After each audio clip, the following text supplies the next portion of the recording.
नमस्कार मंडळी. काय म्हणताय? तुमच्याही घरात कारलं खायला नको म्हणतात? मुलं तर अजिबात कारलं खात नाही. तसं पाहायला गेलं तर बऱ्याच जणांची नावडती भाजी म्हणजेच कारल्याची भाजी. आता हेच कारलं नको नको म्हणणारे मागून मागून खातील. कारण आज आपण कारलं बनवणारच आहोत. तसं अजिबात कडू न लागणारं चमचमीत चटपटीत कारलं. रेसिपी आवडल्यास एक लाईक नक्की करा. चला तर मग वेळ न घालवता लगेचच रेसिपीला सुरुवात करूया. त्यासाठी इथं मी ना 3 कारली घेतलेली आहेत. आता वजनी म्हणाल ती साधारण ना पाव किलो कारलं मी इथं घेतलेलं आहे. आता पाव किलो मध्ये ना 3च कारली बसली आहेत बघा. तर सर्वात अगोदर काय करूया, या कारल्यावरचं हे जे टोक आहे ना ते आपल्याला काढून टाकायचंय. म्हणजे कारल्यामधला बराचसा कडवटपणा कमी होतो.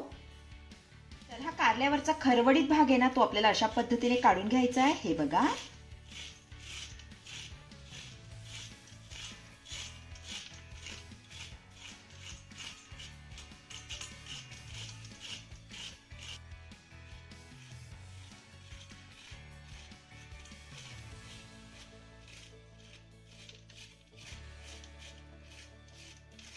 इथे आपण ना तीनही कारल्यावरचा हा खरवडीत भाग ना खरवडून काढलेला आहे. हे बघा.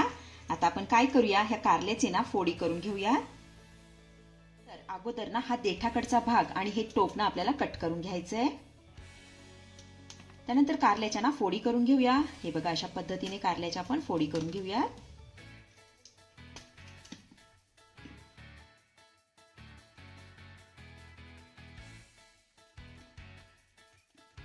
इथे आपल्या कारल्याच्या फोडी करून झालेल्या आहेत. आपण आता यामधल्या बिया काढून टाकूया. बघा, अशा पद्धतीने बिया आपण काढून टाकूया. आता तुम्हाला कारल्यामधल्या बिया काढायच्या नसतील ना तर नाही काढल्या तरी सुद्धा चालेल.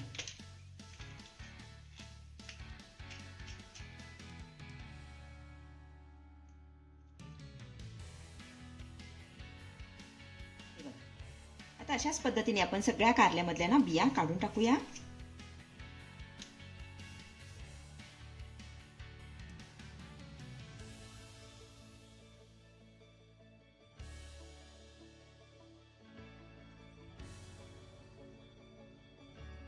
इथे मी ना सगळ्या कारल्यामधल्या बिया काढून टाकलेल्या आहेत. हे बघा.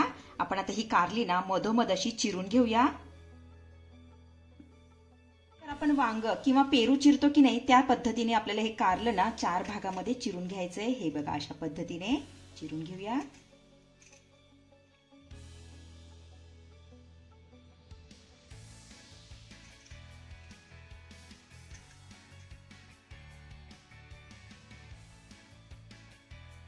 चला, इथे आपली कारली 4 भागांमध्ये चिरून झाली की मोठ्या वाटीमध्ये आपण ही कारली ना काढून घेऊया.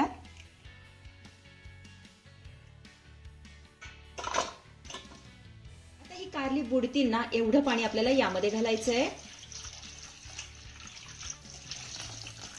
त्यानंतर चमचाभर मीठ घालूया. आता या मिठाच्या पाण्यामध्ये ही कारली ना आपल्याला 15 ते 20 मिनिटं चांगली मुरवत ठेवायची आहे. कारली आपली चांगली मुरतात तोपर्यंत आपण एक वाटण तयार करून घेऊया. त्यासाठी कढईमध्ये ना 1 चमचाभर तेल घालूया. त्यानंतर एक मोठा उभा चिरलेला कांदा यामध्ये घालायचा आहे. आता हा कांदा ना आपल्याला चांगल्या तांबूस रंगावरती परतून घ्यायचा आहे. याला छान असं मिक्स करून घेऊया.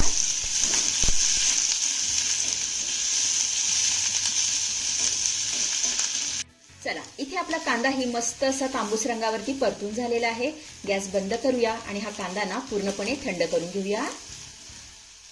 कांदा आपला थंड झाला की मिक्सरच्या भांड्यामध्ये आपण याला काढून घेऊया. त्यानंतर 10 ते 15 लसूण पाकळ्या यामध्ये घालूया. सोबतच अर्धा इंच आलं यामध्ये घालूया. 2 हिरव्या मिरच्या. त्यानंतर थोडीशी चिंच यामध्ये घालूया. इथे मी ना चिंचेचा वापर केलेला आहे. तुम्ही चिंचऐवजी ना आमचूर पावडर किंवा लिंबू घातलं ना तरी सुद्धा चालेल. थोडीशी कोथिंबीर यामध्ये घालूया. त्यानंतर एक चिरलेला टोमॅटो यामध्ये घालायचा आहे. आता यामध्ये ना आपल्याला पाणी घालायचं नाही बरं का. पाणी न घालताच या सर्व साहित्याचं मस्त असं वाटण करून घ्यायचंय. तर इथे तुम्ही बघू शकताय मस्त आपलं हे वाटण करून तयार झालेलं आहे. हे बघा. आपण आता हे थोड्या वेळासाठी बाजूला ठेवूया. तर इकडे 15 ते 20 मिनिटं झालेली आहेत आणि आपली कारली ही छान अशी मुरलेली आहेत. आपण आता ही पाण्यामधून काढून घेऊया. त्यानंतर कढईमध्ये 2 ते 2.5 चमचे तेल घालूया. आता ह्या तेलामध्ये ना आपल्याला कारल्याच्या फोडी घालायच्या. कारलं ना आपल्याला 50% ह्या तेलामध्ये चांगलं परतून घ्यायचं आहे, म्हणजे कारल्यामध्ये जो राहिलेला कडवटपणा आहे ना तो सुद्धा निघून जातो. त्याला छान असं परतून घेऊया.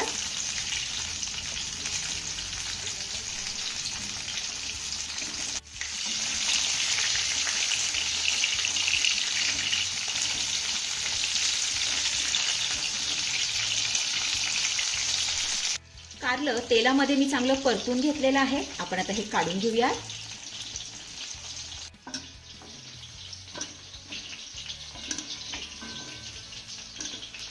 आता याच गरम तेलामध्ये आपल्याला अर्धा चमचा मोहरी घालायची आहे,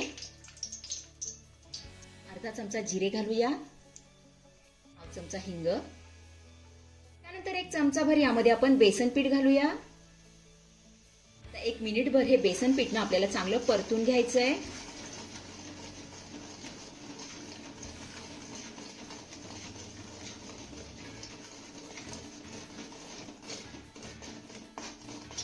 बेसन पीठ आपलं चांगलं परतून झालं की यामध्ये ना आपण तयार केलेलं वाटण घालूया.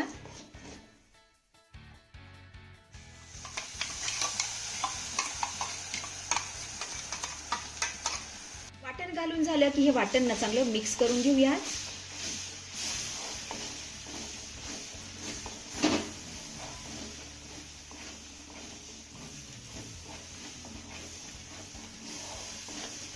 तेलामध्ये वाटण चांगलं मिक्स करून झालेलं आहे. आता यामध्ये ना आपण काही मसाले घालून घेऊया.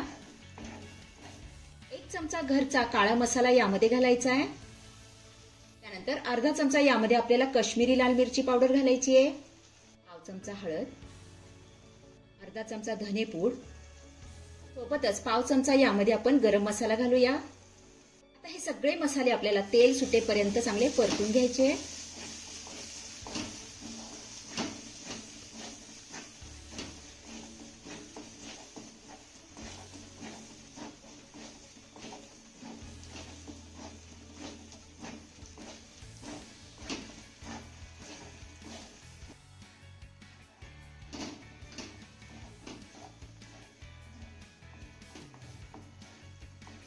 इथे तुम्ही बघू शकता आपले सगळे मसाले छान असे तेल सुटेपर्यंत परतून झालेले आहेत. आता यामध्ये ना आपल्याला छोटी अर्धी वाटी पाणी घालायचंय.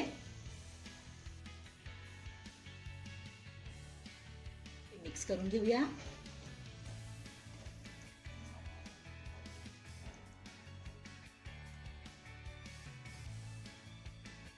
आता 1 ते 2 मिनिटांसाठी यावर ना आपल्याला झाकण ठेवायचंय, म्हणजे आपले मसाले छान असे शिजले जातील. 1 ते 2 मिनिटांनंतर यावरचं मी झाकण काढतेय. तर इथे आपले हे मसाले ना छान असे शिजलेले आहेत. आता यामध्ये घालूया परतलेलं कारलं. आता हे कारलं ना आपल्याला मसाला सोबत 2 मिनिटं चांगलं परतून घेऊया.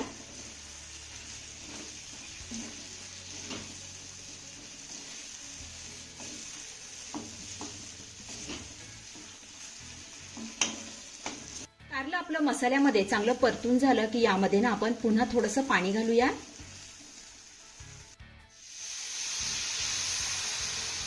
त्यानंतर यामध्ये घालूया चवीपुरतं मीठ. त्यानंतर 1 चमचाभर यामध्ये आपल्याला बारीक चिरलेला गूळ घालायचा आहे. छान मिक्स करून घेऊया.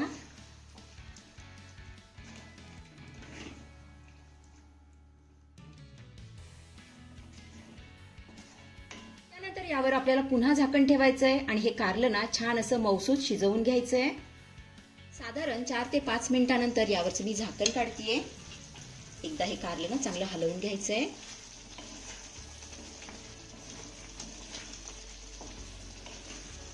बघूया आपण आता कारलं शिजलंय का.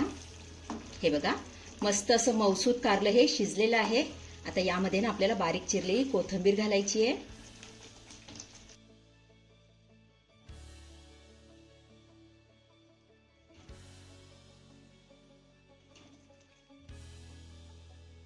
तर इथे आपलं अजिबात कडू न लागणारं चमचमीत लपथपीत मसाला कारलं बनून तयार झालेलं आहे. चवीला जबरदस्त लागतं. हे तुम्ही ज्वारीची भाकरी, चपाती किंवा वरण भातासोबत खाऊ शकता. अतिशय साधी आणि सोपी रेसिपी आहे. नक्की करून बघा. आपण आता ही कारल्याची भाजी ना काढून घेऊया.